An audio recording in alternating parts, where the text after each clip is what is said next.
আমার সন্তান আজকে জেনারেশন জি কে তারা রিপ্রেজেন্ট করে। পিতাকে অ্যাকিউজ করবো না, সন্তানকে অ্যাকিউজ করবো। দাঁড় করাই দেওয়া হয়েছে আমাদেরকে মুখোমুখি। এর নিরসন চাই, এর সমাধান চাই, এর উত্তর চাই। আমার সন্তানরা কেন শিক্ষকদেরকে মারবে? আমার শিক্ষকরা কেন আজকে তার ছাত্রদেরকে ভয় পাবে? কেন তারা নিজেদেরকে সংখ্যা লঘু মনে করবে? কেন আমি রাস্তায় আমার পুলিশকে পাবো না? কেন আমি আমার ফার্স্ট লাইন সিকিউরিটি হারালাম? এর উত্তর কে দেবে?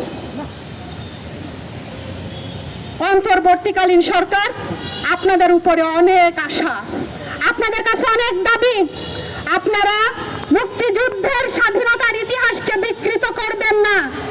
মনে করছিলেন আপনারা যে এই বাংলাদেশে মব জাস্টিসের নাম দিয়ে সবকিছু করা সম্ভব। দেখছেন তো এক জাতীয় সঙ্গীত পরিবর্তনের নাম দিয়ে যে বাংলাদেশের মানুষের কিন্তু 360 ডিগ্রি ঘুরতে 1 সেকেন্ড সময় লাগে না।